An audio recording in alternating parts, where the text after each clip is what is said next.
Hello hi అండి, అందరికీ welcome to our channel. అందరూ ఎలా ఉన్నారు? బాగున్నారా? నేనైతే బాగున్నాను, మీరు కూడా బాగున్నారని కోరుకుంటూ మరొక రెసిపీ చూపించేస్తున్నానండి.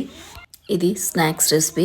ఈవినింగ్ టైం చేసుకుంటే చాలా బాగుంటుంది. ఇలా బజ్జీలు అంటే నాకు ఎలాగో ఇష్టం కదా, అలా ఇదొక వెరైటీ. సొరకాయ వడలు ఎలా తయారు చేయాలో చూపిస్తానండి. సింపుల్ అండ్ ఈజీగా చేసుకోవచ్చు. ముందుగా సొరకాయని చెక్కు తీసి తురుముకొని పెట్టుకున్నాను పక్కన. అలాగే ఆనియన్ కూడా చిన్నగా కట్ చేసి పెట్టుకున్నాను. అందులోకి సొరకాయ కూడా మిక్స్ చేసి తురిమి పెట్టుకున్నాను కదా, అది కూడా వేసాను. అలాగే అందులోకి చిన్నగా కట్ చేసి పెట్టుకున్నాను 2 పచ్చిమిర్చి. కారం ఎక్కువ తినే వాళ్ళైతే కారం ఎక్కువ వేసుకోవచ్చు, నేనైతే చాలని అంతే వేసుకున్నాను. అలాగే నేను ఒక గంట ముందు శనగపప్పు నానబెట్టుకున్నాను, ఒక అరకప్పల, అది కూడా వేసాను అందులోకి. అలాగే అందులోకి చిన్నగా కట్ చేసి పెట్టుకున్న కొత్తిమీర ఒక అరకప్పు వేసుకున్నాను. అందులోకి ఒక 1/2 టీ స్పూన్ పసుపు, కారం ఎక్కువ కావాలనుకుంటే ఇంకా అలాగే రెడ్ చిల్లీ పౌడర్ కూడా వేసాను, ఒక టీ స్పూను.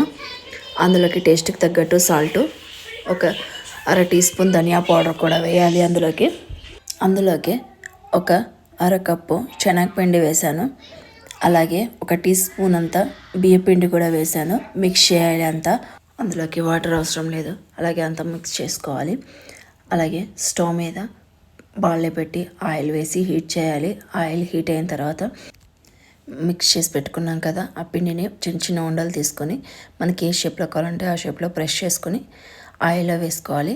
ఫ్రై చేసుకోవాలి, అటు ఇటు తిప్పుకొని ఫ్రై చేయాలి. అది కాక మీడియం ఫ్లేమ్లోనే హీట్ చేయాలి. ఇవి హై ఫ్లేమ్లో పెడితే పైన అంతా ఫుల్ రోస్ట్ అయిపోతాయి, లోపల అలాగే ఉండిపోతుంది. అందుకే మీడియం ఫ్లేమ్లోనే హీట్ చేయాలి. ఈ వడలు గోల్డెన్ బ్రౌన్ వచ్చే వరకు హీట్ చేయాలి.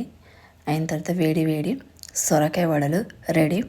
మేమైతే వడలు అని పిలుస్తాం, మీ సైడ్ ఏమని పిలుస్తారో కమెంట్ బాక్స్లో కమెంట్ చేయండి.